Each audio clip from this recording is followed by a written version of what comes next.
বাংলাদেশের সর্বশেষ গুরুত্বপূর্ণ আপডেট সংবাদে আপনাকে স্বাগত। শুরুতেই সংবাদ শিরোনাম, পরে বিস্তারিত। শুরুতেই জানিয়ে দিব, ছাত্র আন্দোলন ব্যর্থ করতে নায়ক ফেরদৌস, নায়ক রিয়াজ এবং আওয়ামী লীগের তথ্য প্রচার সম্পাদক মোহাম্মদ আলী আরাফাতের চাঞ্চল্যকর তথ্য চ্যাট ফাঁস হয়েছে। কোটা সংস্কারের দাবিতে গেল জুলাইয়ে বৈষম্যবিরোধী ছাত্র আন্দোলনে ছাত্র জনতার সরকার পতনের এক দফা দাবিতে রূপ নেয়। উত্তাল হয়ে ওঠে সমগ্র বাংলাদেশ। প্রধানমন্ত্রীর পদ থেকে শেখ হাসিনা পদত্যাগ করে ভারতে পালিয়ে যায়। শেখ হাসিনা পালানোর আগে ঠিক সে সময় শেখ হাসিনা সরকার নিরীহ ছাত্র জনতার উপর অস্ত্র এবং পেশি শক্তি প্রয়োগ শুরু করে। এতে শিক্ষার্থীদের পাশাপাশি আহত হন আন্দোলনরত সাধারণ মানুষও। গুলি করে ৬৫০ জনের অধিক মানুষকে হত্যা করে শেখ হাসিনার বাহিনী। আর সেই হত্যাকাণ্ডের পিছনে মদদ দিয়েছে নায়ক ফেরদৌস, নায়ক রিয়াজ এবং মোহাম্মদ আলী আরাফাত। তাদের চাঞ্চল্যকর তথ্য ফাঁস হয়েছে। এ বিষয়ে গুরুত্বপূর্ণ সংবাদ জানাবো। বন্ধুরা, সম্পূর্ণ সংবাদটি জানতে আমাদের সংবাদটি না টেনে দেখতে থাকুন।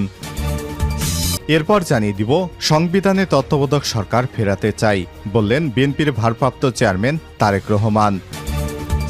এদিকে গাজীপুরের টঙ্গীতে গার্মেন্টস কারখানায় নৈরাজ্যের প্রতিবাদে বিএনপির অবস্থান কর্মসূচি। গাজীপুরে বিভিন্ন কারখানায় নৈরাজ্য, বিশৃঙ্খলা এবং ভাঙচুরের প্রতিবাদে বিএনপি এবং অঙ্গ সংগঠনের নেতৃত্ববৃন্দ মহানগরের বিভিন্ন এলাকায় অবস্থান কর্মসূচি পালন করছেন। মঙ্গলবার ৩ সেপ্টেম্বর সকালে টঙ্গী থেকে এই কর্মসূচি শুরু করা হয়। এবারে জানাবো, জামিনে মুক্তি পেলেন ৭০ বছরের সাজাপ্রাপ্ত বিএনপি নেতা হাবিব। সাতক্ষীরার কলারোয়ায় শেখ হাসিনার গাড়িবহরে হামলার মিথ্যা মামলায় ৭০ বছরের সাজাপ্রাপ্ত হয়ে দীর্ঘদিন কারাভোগের পর জামিনে মুক্তি পেয়েছেন সাতক্ষীরা ১ আসনের সাবেক এমপি এবং বিএনপির কেন্দ্রীয় নেতা হাবিবুল ইসলাম হাবিব। উচ্চ আদালত থেকে তিনি জামিন পাওয়ার পর আজ বিকাল ৪:৩০টার দিকে ঢাকার কেরানীগঞ্জস্থ ঢাকা কেন্দ্রীয় কারাগার থেকে তিনি মুক্তি পান। এদিকে অন্তর্বর্তীকালীন সরকারের মেয়াদ ২ থেকে ৩ বছর চান সম্পাদকরা। দেশের শীর্ষস্থানীয় সংবাদপত্রের সম্পাদকরা অন্তর্বর্তীকালীন সরকারের অন্তত ২ থেকে ৩ বছর দায়িত্ব পালনের পক্ষে মত দিয়েছেন বলে জানিয়েছে প্রধান উপদেষ্টার প্রেস সচিব শফিকুল আলম। এবং সর্বশেষ জানিয়ে দিব, যৌথ বাহিনীর অভিযানে মাদকের গডফাদারদেরও ধরা হবে বললেন স্বরাষ্ট্র উপদেষ্টা। অবৈধ অস্ত্র উদ্ধারে আজ মঙ্গলবার রাত ১২টা থেকে শুরু হয়ে যৌথ বাহিনীর অভিযান। এই অভিযানে মাদকের গডফাদারদেরকেও ধরা হবে বলে জানিয়েছে স্বরাষ্ট্র উপদেষ্টা লেফটেন্যান্ট জেনারেল অবসরপ্রাপ্ত মোহাম্মদ জাহাঙ্গীর আলম। প্রিয় দর্শক, এতক্ষণ শুনছিলেন সংবাদ শিরোনাম, এবারে বিস্তারিত। তবে তার আগে বন্ধুরা, অনুরোধ থাকবে এই সংবাদটিতে একটি লাইক দিন। এই চ্যানেলে আপনি নতুন হয়ে থাকলে আমাদের সংবাদটি দেখতে দেখতে চ্যানেলটি সাবস্ক্রাইব করে রাখুন। কমেন্ট করে আপনার মূল্যবান মতামত জানিয়ে দিন বন্ধুরা, আপনি বিশ্বের কোন দেশ থেকে বা বাংলাদেশের কোন স্থান থেকে আমাদের সংবাদটি দেখছেন এবং শুনছেন। এবারে বিস্তারিত। নায়ক ফেরদৌস, রিয়াজ আরাফাতের চাঞ্চল্যকর চ্যাট ফাঁস। কোটা সংস্কারের দাবিতে গেল জুলাইয়ে বৈষম্যবিরোধী ছাত্র আন্দোলন ছাত্র জনতা সরকার পতনের এক দফা দাবিতে রূপ নেয়। উত্তাল হয়ে ওঠে সমগ্র বাংলাদেশ। প্রধানমন্ত্রীর পদ থেকে শেখ হাসিনা পদত্যাগের এক দফা দাবিতে রাস্তায় নেমে আসেন শিক্ষার্থী সহ সকল শ্রেণী পেশার মানুষ। ঠিক সময় শেখ হাসিনা সরকার নিরীহ ছাত্র জনতার উপর অস্ত্র এবং পেশি শক্তি প্রয়োগ শুরু করে। এতে শিক্ষার্থীদের পাশাপাশি আহত নিহত হন আন্দোলনরত সাধারণ মানুষও। রাজপথ যখন রাজনৈতিক আওয়ামী লীগ ও আইনশৃঙ্খলা বাহিনীর দখলে, তখন বসেছিলেন না বিনোদন অঙ্গনের তারকারাও। একদল শিল্পী ছাত্র জনতার হয়ে সরব ছিলেন রাজপথে, কথা বলেছেন অন্যায় এবং অত্যাচারের বিরুদ্ধে। অন্যদিকে আরেক দলের শিল্পীরা ছিলেন হাসিনা সরকারের পক্ষে। শিক্ষার্থীদের উপর চলা হামলা, দমন নিপীড়ন তাদের মনকে ন্যায়ের পথে আনতে পারেনি, বরং ছাত্র জনতার আন্দোলন কিভাবে দমানো যায় সে বিষয়ে তারা ছিলেন তৎপর। খুলেছিলেন গোপনে হোয়াটসঅ্যাপ গ্রুপও। সাবেক তথ্য প্রতিমন্ত্রী মোহাম্মদ এ আরাফাত, সংসদ সদস্য ফেরদৌস আহমেদের নেতৃত্বে আলো আসবেই নামক হোয়াটসঅ্যাপ গ্রুপটি কিছু স্ক্রিনশট মঙ্গলবার ৩ সেপ্টেম্বর সকালে সোশ্যাল মিডিয়ায় ভাইরাল হয়েছে। শিল্পীরা তাদের এই আলো আসবেই নামক গ্রুপে আলোচনা করতে থাকে কোথায় কি করবেন খোঁজ নিয়ে জানা যায় শিল্পীদের এই গ্রুপে সাবেক সংসদ সদস্য এবং চিত্রনায়ক ফেরদৌস আহমেদ ছাড়াও ছিলেন চিত্রনায়ক রিয়াজ, অভিনেত্রী অরুণা বিশ্বাস, তারিন জাহান, তানভীর সুইটি, সোহানা সাবা, জ্যোতিকা জ্যোতি, অভিনেতা আজিজুল হাকিম সহ অনেকেই। সেই গ্রুপের কিছু স্ক্রিনশট এখন দাপিয়ে বেড়াচ্ছে ফেসবুকে, যা নিয়ে চলছে তুমুল আলোচনা এবং সমালোচনা। আলো আসবে এই গ্রুপে গেল 4 আগস্ট রাজধানীর বঙ্গবন্ধু শেখ মুজিব মেডিকেল বিশ্ববিদ্যালয় বিএসএমইউ আগুনের তথ্য দিয়ে জ্যোতিকা জ্যোতি লিখেছেন, সেখানে ফায়ার সার্ভিস এবং গণমাধ্যম কর্মীদের ঢুকতে দিচ্ছে না। টোকাই জামাত শিবিরের মেধাবী আন্দোলনকারীরা। উত্তরে অরুণা বিশ্বাস লিখেছেন, গরম জল দিলেই হবে। তানভীর সুইটি লিখেছেন, কোনোভাবেই পিছু হটা চলবে না। আমরা কখন কোথায় কিভাবে একত্রিত হব সেটা আমরা সবাই মিলে ঠিক করে নেব। শিল্পীদের আলো আসবে গ্রুপে নির্মাতা মোস্তফা সরোয়ার ফারুকের একটি পোস্টের স্ক্রিনশট শেয়ার করা হলে অভিনেত্রী সোহানা সাবা লিখেছেন, অসভ্য। নাম প্রকাশে অনিচ্ছুক এক তারকা গণমাধ্যমকে জানিয়েছেন গ্রুপটি জুলাইয়ের মাঝামাঝিতে খোলা হয়, আর গেল 4 আগস্ট রাতে সেটি ডিলিট করে দেওয়া হয়। গ্রুপের অ্যাডমিনকে সেটি না বললেও জানা যায় গ্রুপটিতে সরব ছিলেন শোবিজের অনেক শিল্পী।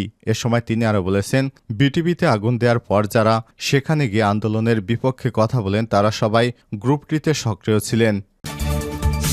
সংবিধানে তত্ত্বাবধায়ক সরকার ফেরাতে চায় তারেক রহমান। বিএনপির ভারপ্রাপ্ত চেয়ারম্যান তারেক রহমান বলেছেন, ক্ষমতা কুক্ষিগত করতে স্বৈরাচার হাসিনা সংবিধান থেকে তত্ত্বাবধায়ক সরকার ব্যবস্থা মুছে দিয়ে 3টি জাতীয় নির্বাচনকে জনগণের ভোটাধিকার বঞ্চিত করে রেখেছিল। আমরা জনগণের ভোটাধিকার পুনঃপ্রতিষ্ঠা করতে তত্ত্বাবধায়ক সরকার ব্যবস্থা সংবিধানে আবারও সংযুক্ত করতে চাই। সোমবার 2 সেপ্টেম্বর তৃণমূল নেতাকর্মীদের সঙ্গে ধারাবাহিক মতবিনিময়ের অংশ হিসেবে খুলনা বিভাগের সভায় তারেক রহমান তার ভার্চুয়ালি বক্তব্যে সব কথা বলেন। তারেক রহমান বলেন, বাংলাদেশের মালিকানা এদেশের মানুষের, সুতরাং তাদের মালিকানা তাদের যোগ্য উত্তরাধিকারের সূত্রে তাদেরকে ফিরিয়ে দিতে হবে। টঙ্গীতে গার্মেন্টস কারখানায় নৈরাজ্যের প্রতিবাদে বিএনপির অবস্থান কর্মসূচি। গাজীপুরের বিভিন্ন গার্মেন্টস কারখানায় নৈরাজ্য এবং বিশৃঙ্খলা ভাঙচুরের প্রতিবাদে বিএনপি এবং অঙ্গ সংগঠনের নেতৃত্ববৃন্দ মহানগরের বিভিন্ন এলাকায় অবস্থান কর্মসূচি পালন করছেন। মঙ্গলবার 3 সেপ্টেম্বর সকালে টঙ্গী থেকে এই কর্মসূচি শুরু হয়। দলীয় সূত্র থেকে জানা গেছে, গাজীপুরের গার্মেন্টস কারখানা অধ্যুষিত এলাকা টঙ্গী, গাছা এবং চৌরাস্তার বিভিন্ন কারখানা এলাকায় তারা এই অবস্থান কর্মসূচি পালন করেন। গাজীপুর মহানগর বিএনপির সাধারণ সম্পাদক এম এ মঞ্জুরুল করিম রনির নেতৃত্বে মহানগর বিএনপি এবং অঙ্গ সংগঠনের নেতৃত্ববৃন্দ এবং বিভিন্ন ওয়ার্ড বিএনপির নেতৃত্ববৃন্দ সহ বিপুল সংখ্যক কর্মীরা এসব অবস্থান কর্মসূচিতে অংশ নেন। মহানগর বিএনপির সংশ্লিষ্ট সূত্র জানায়, মঙ্গলবার সকালে টঙ্গীর বিসিক শিল্প এলাকা এবং লিলিফুড মোড়ে টঙ্গী পূর্ব থানা বিএনপি এবং অঙ্গ সংগঠনের নেতাকর্মীরা অবস্থান কর্মসূচি পালন করেন। এসব অবস্থান কর্মসূচি চলাকালে বিএনপির নেতৃত্ববৃন্দ বিভিন্ন কারখানার মালিক, কর্মকর্তা এবং শ্রমিকদের সঙ্গে কর্মপরিবেশ নিয়ে কথা বলবেন। গার্মেন্টস সেক্টরে স্থিতিশীল পরিবেশ যাতে কেউ নষ্ট করতে না পারে সেজন্য তাদের সর্বাত্মক সহযোগিতা প্রদানের আশ্বাস দেন। বিএনপির এই ধরনের কর্মসূচিতে সন্তোষ প্রকাশ করেন মালিক এবং শ্রমিকেরা। গাজীপুর মহানগর বিএনপির সাধারণ সম্পাদক এম এ মঞ্জুরুল করিম রনি বলেন, বেশ কিছুদিন ধরে বিভিন্ন দাবি আদায়ের নামে কিছু লোক শ্রমিকদের ব্যবহার করে আন্দোলনের নামে নানা ধরনের নৈরাজ্যকর পরিস্থিতি সৃষ্টির পায়তারা করছে। অনেক কারখানার মালিক এবং প্রশাসনের লোকজন আমাদের সহযোগিতা চেয়েছেন। আমরা নেতাকর্মীদের নিয়ে আজ মহানগরের বিভিন্ন এলাকায় অবস্থান কর্মসূচি পালন করছি। এ সময় তিনি আর বলেন, কোনো পক্ষ যেন কোনো ধরনের অপ্রীতিকর ঘটনা না ঘটাতে পারে সেজন্য আমরা কারখানা কর্তৃপক্ষের সর্বাত্মক সহযোগিতা প্রদান অব্যাহত রাখব।